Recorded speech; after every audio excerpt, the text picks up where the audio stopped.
Biotechnological applications in agriculture എന്ന പോർഷൻ്റെ രണ്ടാമത്തെ ഭാഗമായ പെസ്റ്റ് റെസിസ്റ്റൻ്റ് പ്ലാന്റ്സിനെ കുറിച്ചാണ് നമ്മളിന്ന് പഠിക്കുന്നത്.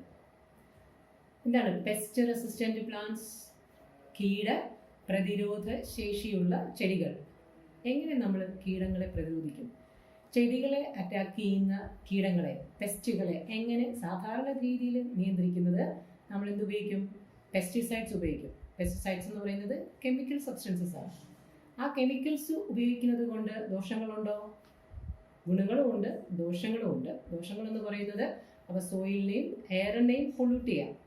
അപ്പോൾ അത്തരം കെമിക്കൽസ് ഒഴിവാക്കുന്നതിന് വേണ്ടി ചെടികളെ ഇത്തരം പെസ്റ്റുകളെ പ്രതിരോധിക്കാൻ ശേഷിയുള്ള ചെടികളായി മാറ്റം വരുത്താം.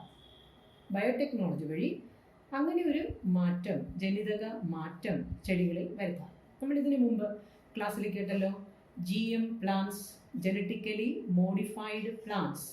അതായത് ഇൻസെക്റ്റുകളെയും പെസ്റ്റുകളെയും സ്വയം നിയന്ത്രിക്കാൻ കഴിവുള്ള, സ്വയം പ്രതിരോധിക്കാൻ കഴിവുള്ള ചെടികളെ ഉൽപ്പാദിപ്പിച്ചെടുക്കാൻ പറ്റും. അതിൽ പെസ്റ്റ് റെസിസ്റ്റൻ്റ് പ്ലാന്റ്സിനെ ഉൽപ്പാദിപ്പിച്ചെടുക്കാൻ ഉപയോഗിക്കുന്ന ഒരു മെക്കാനിസമാണ് RNA ഇൻ്റർഫറൻസ്. ആ ഒരു ടേമാണ് നമ്മളിന്നിവിടെ പരിചയപ്പെടാൻ പോകുന്നത്. എന്താണ് RNA interference? RNAi, RNA interference. Interference എന്ന വാക്കിനർത്ഥം എന്താണ്? ഇടപെടുക.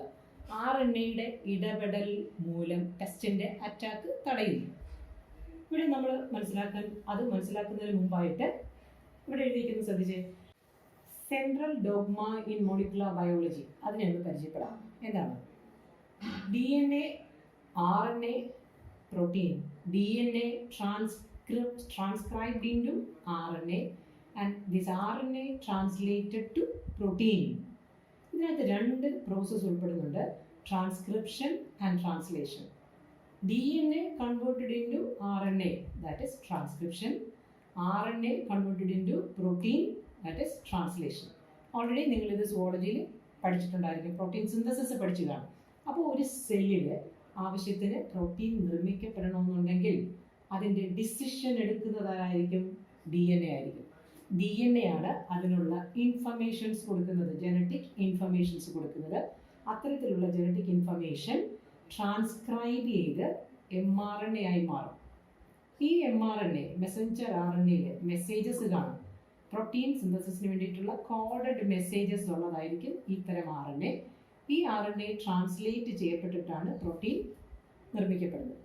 ഒരു പ്രോട്ടീൻ മോളിക്യൂളിൽ എത്ര അമിനോ ആസിഡ്സ് വേണം, അതിന് എത്ര ലെങ്ത് വേണം എന്ന് ഡിസൈഡ് ചെയ്യുന്നതെല്ലാം DNA ആയിരിക്കും.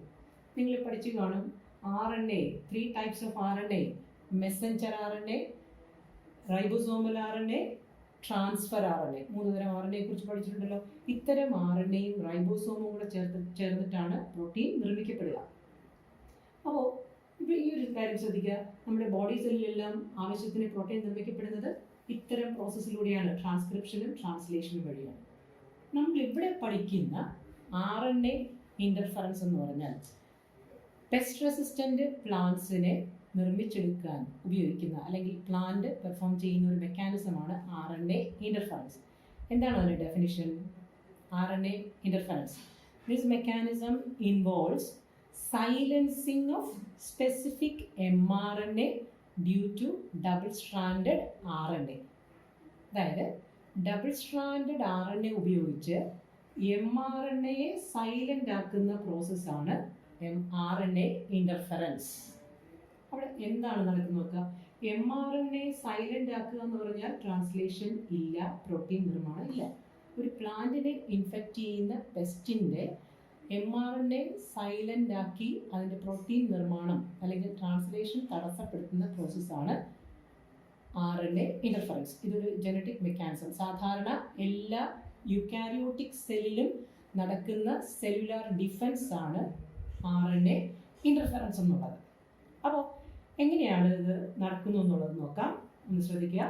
ഇവിടെ എഴുതിയിരിക്കുന്നത് നോക്കി, RNA ഇൻ്റർഫറൻസ് എന്ന് പറയുന്നത് ഒരു ടാർഗറ്റ് RNA മോളിക്യൂൾ, അതായത് ടാർഗറ്റ് mRNA. ടാർഗറ്റ് mRNA എന്ന് പറയുമ്പോഴേക്ക് അവിടെ ഇൻഫെക്ഷൻ നടത്തുന്ന ഓർഗാനിസത്തിൻ്റെ പെസ്റ്റിൻ്റെ mRNA ആവും.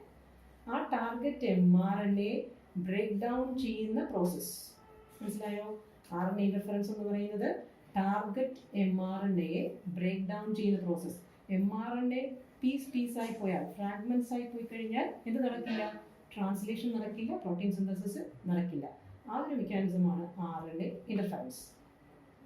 മറ്റൊരു പോയിന്റ് പറഞ്ഞത്, ഇതിനകത്ത് ഈ ഒരു സൈലൻസിന്, അതായത് mRNA സൈലന്റ് ആക്കുന്ന ഇതിന് സഹായിക്കുന്ന ഒരു കണ്ടന്റ് ഉണ്ട്, ഡബിൾ സ്ട്രാൻഡഡ് RNA. ഇത് എങ്ങനെയാണ് ഫോം ചെയ്യുന്നതെന്ന് പറഞ്ഞാൽ, സാധാരണ ഈ process double stranded RNA form ചെയ്യുന്നതെന്ന് പറഞ്ഞാൽ ഒരു സോഴ്സ് DNA ഉണ്ട്. ആ സോഴ്സ് DNA എന്ന് പറയുന്നത് റിവേഴ്സ് ട്രാൻസ്ക്രിപ്ഷൻ വഴി ഒരു വൈറൽ RNAയിൽ നിന്നും നിർമ്മിച്ചെടുക്കുന്ന DNA ആണ് ഒരു സോഴ്സ് DNA. ആ സോഴ്സ് DNA ഉപയോഗിച്ച് ആ സോഴ്സ് DNA നിർമ്മിക്കുന്ന RNA ആണ് ഡബിൾ സ്ട്രാൻഡഡ് RNA. അതായത് ആ സോഴ്സ് DNA രണ്ട് തരം RNA സ്ട്രാൻഡ്സ് പ്രൊഡ്യൂസ് ചെയ്യും, sense RNA and antisense RNA. Sense RNAയും ആൻറ്റിസെൻസ് RNAയും കോംപ്ലിമെൻ്ററി ബേസ് പെയർസ് ഉള്ള സ്ട്രാൻഡ്സ് ആയതുകൊണ്ട് അവ എന്ത് ചെയ്യും? ബേസ് പെയറിംഗ് നടന്നിട്ട് ഡബിൾ സ്ട്രാൻഡഡ് RNA ഉണ്ടാകും. അപ്പോൾ ഒരു മോഡിഫൈഡ് പ്ലാന്റിൽ ഇത്തരത്തിൽ ഈ ഡബിൾ സ്ട്രാൻഡഡ് RNA, നമ്മൾ കൊടുത്ത സോഴ്സ് DNA കൊടുത്ത പ്ലാന്റിൽ ഇത്തരത്തിലുള്ള ഡബിൾ സ്ട്രാൻഡഡ് RNA ഫോം ചെയ്യും.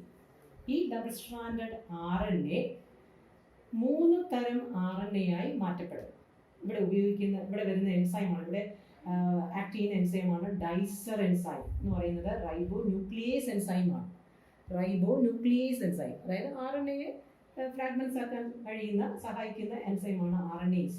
അപ്പോൾ ഡൈസർ എന്ന് പറയുന്ന എൻസൈം ഈ ഡബിൾ സ്ട്രാൻഡഡ് RNA പലതരം ചെറിയ RNA ആയിട്ട് മുറിച്ചു മാറ്റാം, അല്ലെങ്കിൽ ഫ്രാഗ്മെന്റ്സ് ആക്കാം. അത്തരം 3 RNA പരിചയപ്പെടാം. siRNA, അതായത് ഷോർട്ട് ഇന്റർഫെറിംഗ് RNA എന്നോ സ്മോൾ ഇന്റർഫെറിംഗ് RNA എന്ന് പറയും. ഇനി shRNA, small hair pin RNA എന്ന് പറയും. ഇനി miRNA, മൈക്രോ RNA എന്ന് പറയും. ഈ 3 തരം RNAയിൽ ഏതെങ്കിലും ഓരോ RNA, ഇപ്പോൾ ഉദാഹരണത്തിന് നമുക്ക് siRNA എടുക്കാം.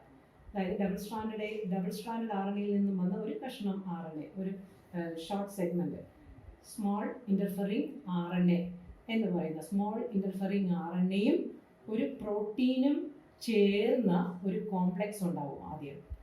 ഇവിടെ siRNAയും ഇവിടെ ചേരുന്ന പ്രോട്ടീൻ എന്ന് പറയുന്നത് സ്ലൈസർ എന്ന് പറയുന്ന പ്രോട്ടീനോ അല്ലെങ്കിൽ ആർഗനോട്ട് എന്ന് പറയുന്ന പ്രോട്ടീനോ, ഇവ രണ്ടും ചേർന്നിട്ടൊരു കോംപ്ലക്സ് ഉണ്ടാവും.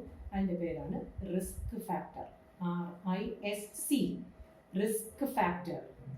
ഈ റിസ്ക് ഫാക്ടർ എന്ന് പറയുന്നതിൻ്റെ ഫുൾ ഫോം നോക്കി, RNA ഇന്റർഫറൻസ് സൈലൻസിങ് കോംപ്ലക്സ്, ഇല്ലെങ്കിൽ RNA ഇൻഡ്യൂസിങ് സൈലൻസിങ് കോംപ്ലക്സ് എന്ന് പറയും. അതാണ് ഈ റിസ്ക് ഫാക്ടർ. ഈ റിസ്ക് ഫാക്ടർ ആണ് എന്തിനെ സൈലന്റ് ആക്കുന്നത്? ടാർഗറ്റ് mRNA സൈലന്റ് ആക്കി ട്രാൻസ്ലേഷനെ തടസ്സപ്പെടുത്തുന്നത്, ഇവിടെ പ്രോട്ടീൻ നിർമ്മാണം നടക്കാതിരിക്കുന്നത്. ഒന്നുകൂടെ പറയാം, ഇവിടെ ഇൻഡ്യൂസ് ചെയ്യപ്പെട്ട DNA നിന്ന് നിർമ്മിച്ച ഡബിൾ സ്ട്രാൻഡഡ് RNA സ്പ്ലിറ്റായി ചെറിയ RNA പീസസ് ആവും. അതിൽ ഓരോ RNA പീസസും ഏതെങ്കിലും ആവാം. ഇവിടെ ഒരു എക്സാമ്പിൾ എടുത്തിരിക്കുന്നത് siRNA, small interfering RNA combine with protein എന്ന് പറയുന്നത് സ്ലൈസറോ ഓർഗനോട്ട് എന്ന് പറയുന്നതോ ആവാം. ആ പ്രോട്ടീനുമായിട്ട് കമ്പൈൻ ചെയ്തിട്ട് ഒരു കോംപ്ലക്സ് ഉണ്ടാവും. ഇത്രയും കോമ്പൗണ്ട്സ് ചേർന്നൊരു കോംപ്ലക്സ് ഉണ്ടാവും. ഈ കോംപ്ലക്സ് mRNA ബൈൻഡ് ചെയ്തിട്ട് ട്രാൻസ്ലേഷനെ തടസ്സപ്പെടുത്തി ടാർഗറ്റ് mRNA ബ്രേക്ക് ഡൗൺ ചെയ്യും. അതാണ് പ്രൊസീജിയർ. അപ്പോൾ പ്ലാന്റ്സിൽ ഇത് എങ്ങനെയാണെന്ന് നോക്കാം. നമുക്കിവിടെ ഒരു എക്സാമ്പിൾ സഹിതം പഠിച്ചല്ലോ. നേരത്തെ ഞാനിത് പറഞ്ഞിരുന്നു. മെലോഡിഗൈൻ ഇൻകോഗ്നിഷ്യ എന്ന് പറയുന്ന ഒരു പാരസൈറ്റ്, ഒരു നിമാറ്റോഡ്, അത് ടുബാക്കോ പ്ലാന്റിനെയാണ് അറ്റാക്ക് ചെയ്യുക. ഓക്കെ, ടുബാക്കോ പ്ലാന്റിൻ്റെ റൂട്ടിൽ ഈ നിമാറ്റോഡ്, ഈ പാരസൈറ്റ് അറ്റാക്ക് ചെയ്താൽ റൂട്ട് നോട്ട് ഡിസീസ് ഉണ്ടാവും. അതായത് റൂട്ടിൽ ബൾജ് ചെയ്ത് പല ഭാഗങ്ങളും ബൾജ് ചെയ്തിരിക്കുന്ന രീതിയിൽ കാണപ്പെടാം. റൂട്ടിൽ കെട്ടുകൾ വീണ് കിടക്കുന്ന പോലെ. അപ്പോൾ അത് റൂട്ടിൻ്റെ എഫിഷ്യൻസി കുറയ്ക്കും. റൂട്ടിൻ്റെ ഫങ്ഷൻ നോർമൽ രീതിയിൽ നടക്കില്ല. അതിനനുസരിച്ച് പ്രൊഡക്ടിവിറ്റി കുറയും, പ്ലാന്റിൻ്റെ പ്രൊഡക്ടിവിറ്റി കുറയുന്ന, അതിനനുസരിച്ച് ഈൽഡ് കുറയും. അപ്പോൾ ഈൽഡ് റെഡ്യൂസ് ചെയ്യുന്ന ഒരു രോഗാവസ്ഥയാണ് റൂട്ട് നോട്ട് ഡിസീസ് എന്ന് പറയുന്നത്. അപ്പോൾ ഇത്തരം കീടബാധ ഉണ്ടാകാതിരിക്കാൻ അത്തരം പ്ലാന്റിൽ, ടുബാക്കോ പ്ലാന്റിൽ ഒരു സ്പെഷ്യൽ DNA ഇൻട്രൊഡ്യൂസ് ചെയ്യും. അഗ്രോബാക്ടീരിയം മീഡിയേറ്റഡ് ജീൻ ട്രാൻസ്ഫർ ആണ് നടക്കുക. അഗ്രോബാക്ടീരിയം അറിയാമല്ലോ, TI പ്ലാസ്മിഡ്, അഗ്രോബാക്ടീരിയം ട്യൂമിഫേഷ്യനിലെ TI പ്ലാസ്മിഡിലേക്ക് നിമാറ്റോഡ് സ്പെസിഫിക് ജീൻ ഇൻട്രൊഡ്യൂസ് ചെയ്യും. നമുക്കറിയാം, ഒരു പ്ലാസ്മിഡിൽ മറ്റൊരു DNA ഫ്രാഗ്മെൻറ്റ് ഒട്ടിച്ച് ചേർക്കാൻ പറ്റും. പ്ലാസ്മിഡ് മുറിച്ച് അവിടെ ഗ്യാപ്പ് ഉണ്ടാക്കി അവിടെ മറ്റൊരു ജീൻ ഒട്ടിച്ച് ചേർക്കാൻ പറ്റും. നിമാറ്റോഡ് സ്പെസിഫിക് ജീൻ അവിടെ ഒട്ടിച്ച് ചേർക്കും. അപ്പോൾ ഒരു റിക്കോമിനൻ്റ് DNA ആയാലോ. ഇത്തരം ജീനുകളെ അല്ലെങ്കിൽ ഇത്തരം പ്ലാസ്മിഡിനെ ഹോസ്റ്റ് പ്ലാന്റിലേക്ക് കടത്തിവിടും. അപ്പോൾ ഹോസ്റ്റ് പ്ലാന്റ് മോഡിഫൈഡ് ആവും. ഹോസ്റ്റ് പ്ലാന്റ് മോഡിഫൈഡ് ആവുന്ന എങ്ങനെ? അതായത് ടുബാക്കോ പ്ലാന്റിൽ നിമാറ്റോഡ് സ്പെസിഫിക് ജീനുള്ള അഗ്രോബാക്ടീരിയത്തിൻ്റെ ഒരു പ്ലാസ്മിഡ് കടത്തിവിട്ടാൽ ജനറ്റിക്കലി മോഡിഫൈഡ് പ്ലാന്റ് ആവും ടുബാക്കോ പ്ലാന്റ്. അപ്പോൾ അവിടെ പെസ്റ്റ് റെസിസ്റ്റൻ്റ് ആയിട്ടുള്ളൊരു പ്ലാന്റായി മാറും. പ്ലാന്റിനുള്ളിൽ ഈ ജീൻ നമ്മൾ ഇൻട്രൊഡ്യൂസ് ചെയ്ത nematode specific gene double stranded RNA form ചെയ്യുകയും ഈ ഡബിൾ സ്ട്രാൻഡഡ് RNAയിൽ നിന്നും എന്തുണ്ടാവും? റിസ്ക് ഫാക്ടർ ഉണ്ടായി നിമാറ്റോഡ് അറ്റാക്ക് ചെയ്താൽ നിമാറ്റോഡിൻ്റെ RNA സൈലൻ്റ് ആക്കുന്ന, അല്ലെങ്കിൽ ആ പെസ്റ്റിൻ്റെ RNA സൈലൻ്റ് ആക്കി അതിനെ അറ്റാക്ക് കുറയ്ക്കുന്ന രീതിയിൽ ഉള്ള ആക്ടിവിറ്റി ആയിരിക്കും കാണിക്കുക. അപ്പോൾ ഇതിൻ്റെ ഡയഗ്രമാറ്റിക് റെപ്രസെൻറ്റേഷൻ ഒന്ന് ശ്രദ്ധിച്ചേ. ഇത് ഡബിൾ സ്ട്രാൻഡഡ് RNA, dsRNA. ഈ dsRNA എങ്ങനെയാണ് ഫോം ചെയ്തത്? ഒരു സോഴ്സ് DNAയിൽ നിന്നാണ് ഫോം ചെയ്തേക്കുന്നത്. സോഴ്സ് DNA എങ്ങനെ വന്നു? ഒരു വൈറൽ RNA, അതായത് ട്രാൻസ്പോസോൺസ് എന്ന പോർഷനുള്ള വൈറൽ RNA റിവേഴ്സ് ട്രാൻസ്ക്രിപ്ഷൻ നടത്തിയിട്ട് കിട്ടുന്ന പ്രോഡക്റ്റാണ് DNA. ആ DNAയിൽ നിന്നും വരുന്ന, ആ സോഴ്സ് DNAയിൽ നിന്നും പ്രൊഡ്യൂസ് ചെയ്യുന്ന രണ്ട് തരം RNA, sense RNA and antisense RNA. ഇത് രണ്ടും ചേർന്നിട്ടാണ് ഡബിൾ സ്ട്രാൻഡഡ് RNA ഫോം ചെയ്തത്. ഈ ഡബിൾ സ്ട്രാൻഡഡ് RNA എൻസൈം ഡൈസറിൻ്റെ പ്രസൻസിൽ ചെറിയ ഫ്രാഗ്മെൻറ്റ്സ് ആവും. ആ ചെറിയ ഫ്രാഗ്മെൻറ്റ്സിനെ കുറിച്ച് നമ്മൾ ഇവിടെ പഠിച്ചല്ലോ. dsRNA, dicer, siRNA, shRNA and miRNA. അതിൽ ഒരു എക്സാമ്പിൾ നമ്മളെടുത്തു.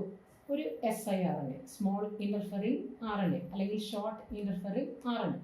ആ siRNAയും ഒരു പ്രോട്ടീനും ചേർന്നാണ് ഇവിടെ നമ്മൾ പറഞ്ഞ സ്ലൈസറോ ആർഗനോട്ടോ പ്രോട്ടീനും ചേർന്നതാണ് risk factor RNA interference silencing complex.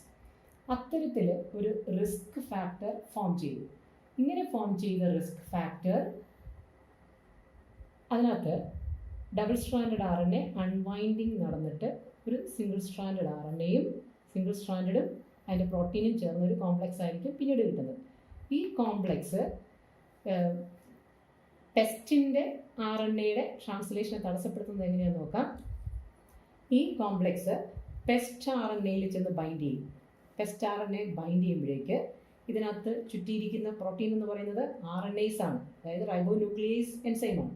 അപ്പോൾ ഈ RNA ഡീഗ്രേഡ് ചെയ്യാൻ കണക്കാക്കിയുള്ള എൻസൈമാണ് ഇതിനകത്ത് ചുറ്റിയിരിക്കുന്നത്. അപ്പോൾ ഈ എൻസൈം ഈ ടാർഗറ്റ് അല്ലെങ്കിൽ പെസ്റ്റ് RNA ക്ലീവേജ് നടത്തും. ക്ലീവേജ് എന്ന് പറഞ്ഞാൽ എന്താണ്? മൈക്രോ ഫ്രാഗ്മെൻറ്റ്സ് ആക്കി മാറ്റുക, അതിനെ മുറിച്ച് ചെറിയ ചെറിയ പീസാക്കി മാറ്റുക. അപ്പോൾ ട്രാൻസ്ലേഷൻ തടസ്സപ്പെടും. ഇത് പെസ്റ്റിൻ്റെ mRNA ആണ്. പെസ്റ്റിൻ്റെ mRNA ഫങ്ഷൻലെസ് ആവും. അതിന് ഫങ്ഷൻ ചെയ്യാൻ പറ്റാത്ത രീതിയിൽ മുറിഞ്ഞ് ചെറിയ പീസസായി മാറും. അപ്പോൾ mRNAയുടെ ട്രാൻസ്ലേഷൻ തടസ്സപ്പെട്ട്, ബ്രേക്ക് ഡൗൺ തടസ്സപ്പെട്ട് പ്രോട്ടീൻ നിർമ്മാണം നടക്കാതെ വരുന്നു. ഇതാണ് RNA ഇൻ്റർഫെറൻസ് എന്ന മെത്തേഡ്.